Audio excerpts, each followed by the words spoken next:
The country is complaining of a broken system, Mr. Speaker, that nothing works. Absolutely nothing. That this is a rigged economy where only those with proximity to power and the advantage unduly given to them by the spaces they occupy, either in public or private institutions, Mr. Speaker, are able to enjoy living in the country.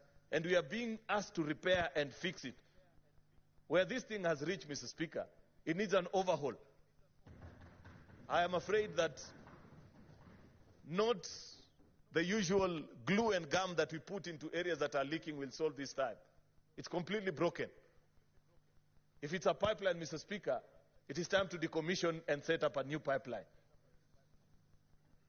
That's what I hear as being challenged. We are being told that everybody wants a fair shot at life, and not our children to get better chances at education. Better chances, Mr. Speaker. I grew through our public education systems, from primary to secondary to university, Mr. Speaker. And it was the best at that particular time. People are complaining, Mr. Speaker, that unfortunately, as it is today, nobody with a pen in this country takes their children either to public, primary, secondary, or even university, because it's completely finished, Mr. Speaker. The picture of the primary schools that we all went to, Mr. Speaker, while it served and it worked at that particular time, public education is broken at this time. And we must make radical decisions, because, Mr. Speaker, that's what they are speaking to. And they are saying, while you guys are okay, what about the kid of the ordinary person? You know, Mr. Speaker, when every time I lost sleep, as I thought through about the issues that we've been through as a country, Mr. Speaker, I asked myself, where is it that we as leaders have lost touch with reality?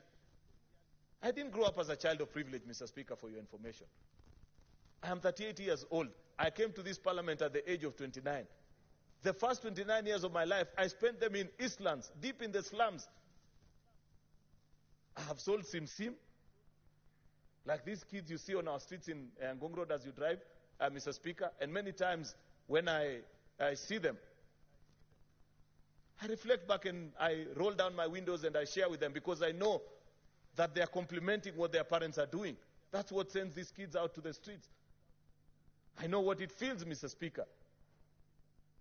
But why is it that when granted such an opportunity, we are not able to make it better? I believe that an opportunity to serve, Mr. Speaker, and this is what I hear as being told as the leaders, an opportunity to serve is to be reminded that we have issues, but we have looked at you and we think you have the wisdom and the ability to make it work for all of us. Can you go and serve? Go and make it possible for the rest of us to enjoy.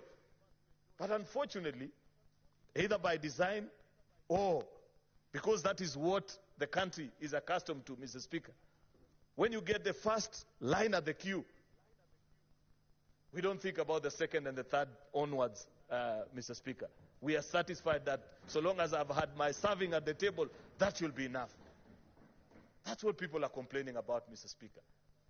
And we are here to plead this morning that grant us the opportunity to lead the country as the Senate of Kenya in making the right and the correct decision, so that we don't lose our country.